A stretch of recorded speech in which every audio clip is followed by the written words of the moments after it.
Vicky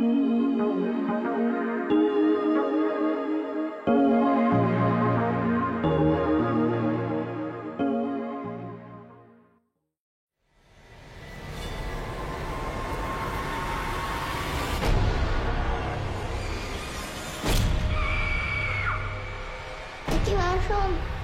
Schläft Mama.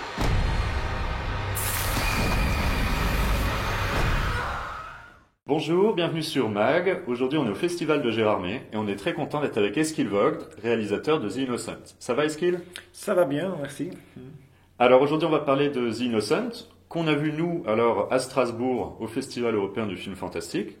Alors pour refaire un petit peu l'historique du film, le synopsis, donc on va suivre des enfants qui vont découvrir des pouvoirs surnaturels, qui vont avoir une certaine difficulté à gérer. Et donc, est-ce que tu peux nous en parler? Comment t'en es arrivé en fait à traiter ce thème du coup des enfants qui se découvrent des pouvoirs et la cruauté qui va avec? Au début, en fait, la première idée qui m'est venue, c'est plutôt sur la magie de l'enfance. C'est ce qu'on a un peu perdu adulte.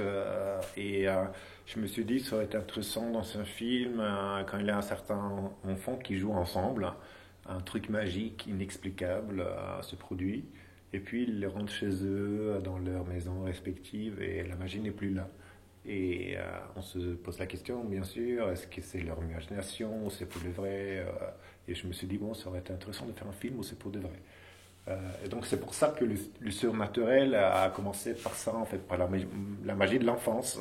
Donc je me suis dit, bon, s'il a des enfants qui ont des pouvoirs comme ça, c'est pas bien un enfant qui a des pouvoirs, c'est dangereux. En ferait, ouais.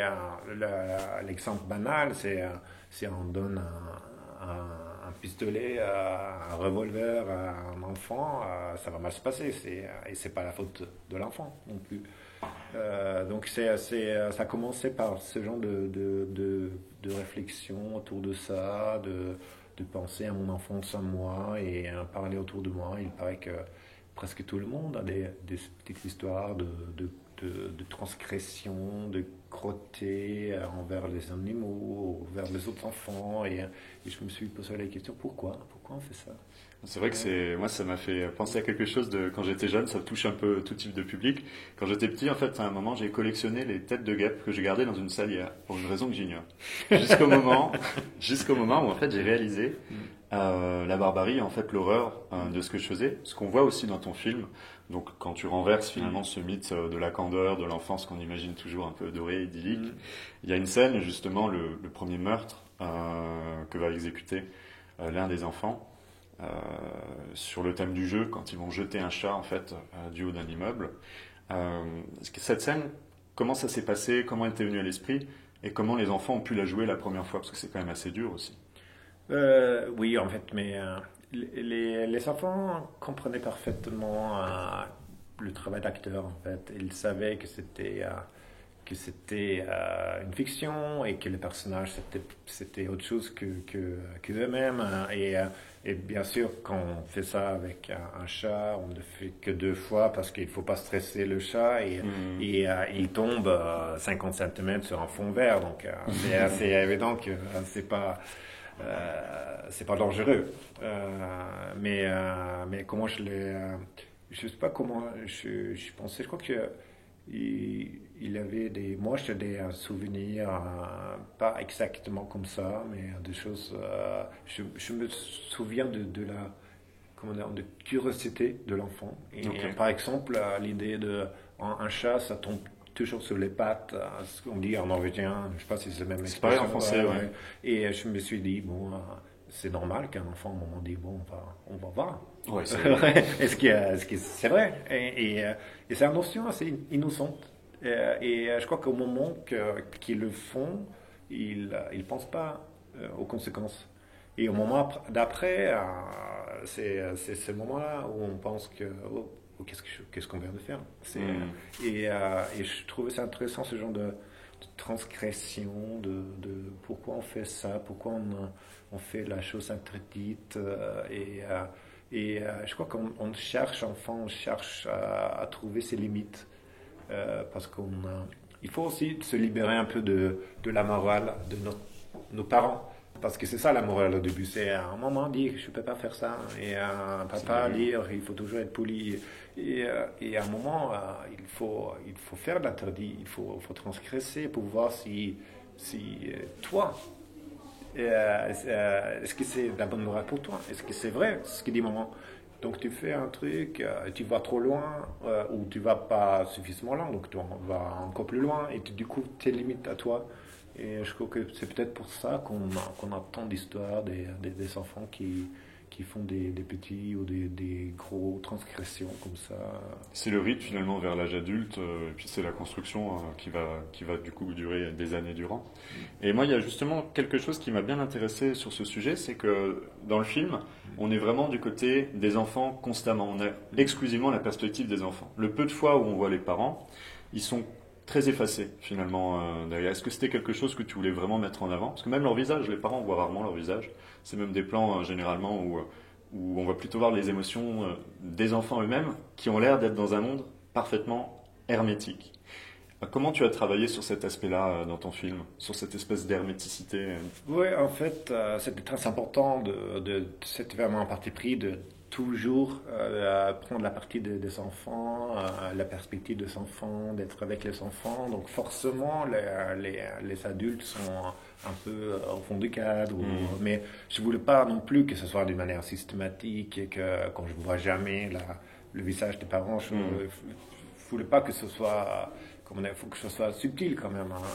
Mais au fur et à mesure d'écrire, de filmer, de monter, je me suis rendu compte que c'est peut-être le thème plus important du film, c'est l'écart, la gouffre entre la vie d'adulte et le monde dans lequel les enfants vivent.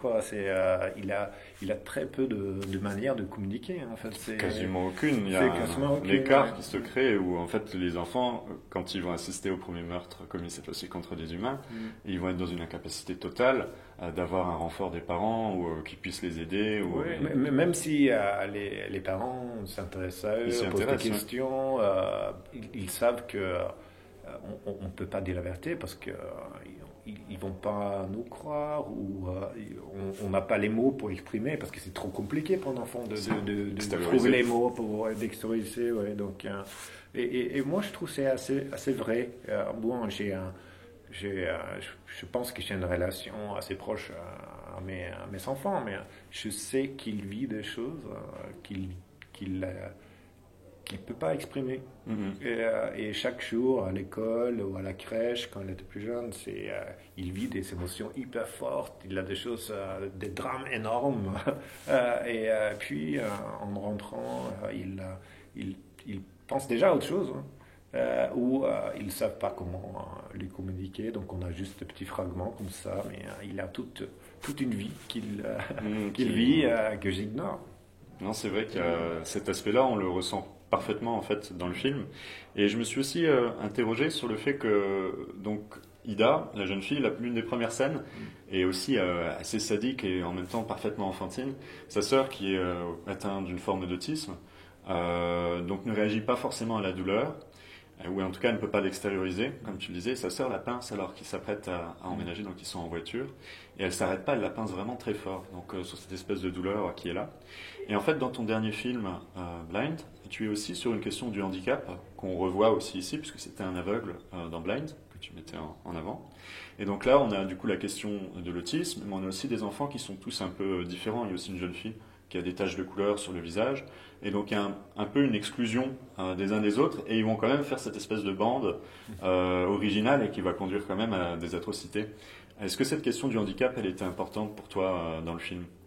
Pas d'handicap, mais je crois que tu parles d'une thématique qui me touche beaucoup. En fait, c'est en fait la différence entre l'apparence des gens ou les préjugés qu'on a envers des gens et c'est ce qu'ils ressentent ou la vie intérieure de ces personnes-là. Donc, on peut jamais savoir, en fait. Donc, par exemple, la femme aveugle dans mon premier film, elle a perdu de la vue. Donc, au début, forcément, on dit bon, la pauvre, une victime,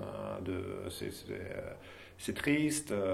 Et puis, au fur et à mesure, on découvre qu'elle a une vie intérieure formidable, une imagination, une sexualité, des choses qui la rendent beaucoup plus intéressante que son mari, qui est architecte, qui a du succès, mais c'est un type assez ennuyeux.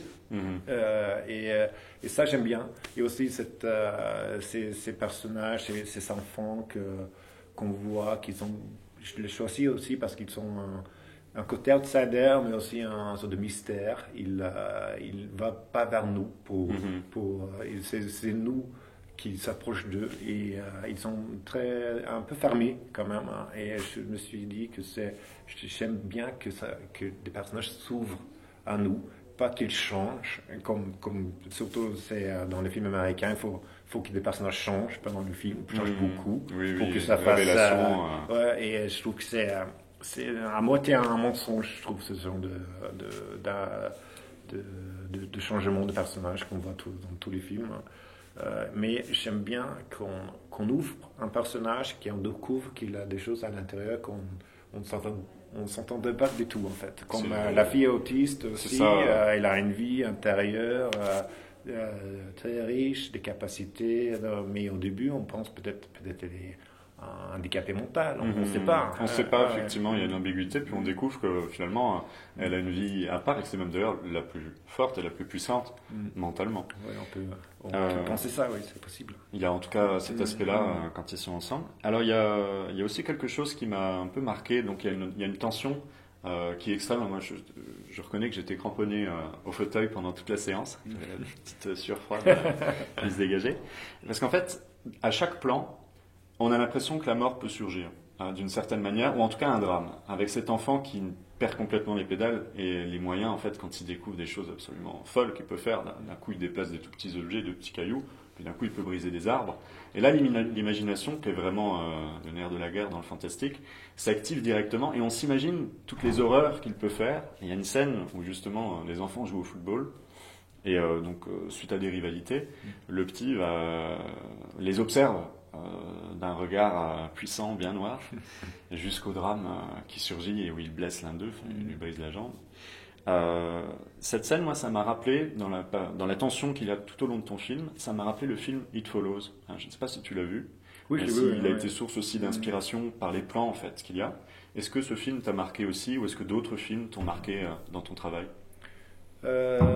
Déjà merci pour bien décrire la tension dans mon film. C'était pour moi c'est ce que tu dis que la mort peut surgir à n'importe quel moment. C'était aussi ça vient aussi du fait que je fais un film pendant l'été, il fait beau, les enfants se couchent avant que le soleil se couche parce que c'est en Norvège, donc en été le soleil se couche à 23h, donc c'est forcément je pourrais pas jouer la carte peur de noir par exemple. C'est pas du tout. Donc il fallait travailler de manière beaucoup plus fine, beaucoup plus subtile pour créer le malaise dans le film. Mais quand il s'installe, il n'a pas de pause. Parce que dans des films d'horreur, souvent, le soleil se lève et on a un moment un peu calme. Mais dans mon film, pour les gens qui ressentent ce malaise, il n'a pas de pause. C'est un peu la même tension qu'il y a dans Insomnia avec Al Pacino qui n'arrive pas à dormir aussi dans un village canadien. Tu sais, c'était un film norvégien. À l'époque, c'est un remake d'un film norvégien. Ben, je ne savais pas. Ouais. Ça, c'est thématique du sommeil et du soleil. Mais je n'ai pas répondu à ta question, c'était des références. Et moi, je suis très cinéphile. Je vois énormément de films, j'en ai vu des tonnes. Et quand je me lance dans un projet, souvent je revois, je revisite, je trouve des films qui m'intéressent. Mais quand je fais ce film-là, je commençais par cette idée de la magie de l'enfance. Et donc, la magie, ça veut dire qu'ils ont des pouvoirs surnaturels. Et je commençais à parler de mon idée à ma productrice, par exemple, en parlant des enfants qui découvrent qu'ils ont des pouvoirs surnaturels. Et c'est à ce moment-là, quand j'avais déjà travaillé sur le projet assez longtemps, que j'ai compris que mais il a plein de films comme ça. Hein. Il a plein de séries télé à Netflix, des jeunes qui découvrent des pouvoirs surnaturels. Et d'un coup, j'ai eu peur. C'est pas ça que j'ai en train de faire. C'est pas Stranger Things, quoi. Oui, c'est ça. Et moi, Et je me suis dit, bon, moi, je fais un film sur l'enfance. Ça, c'est des films souvent sur de l'adolescence, c'est des choses beaucoup plus spectaculaires. Donc, j'ai pas envie de le revoir. Je mets tout ça à côté et je revisite plutôt des films sur l'enfance, des classiques sur l'enfance comme Ponette de Jacques Touraillon ou Spirit of the Beehive du réalisateur espagnol.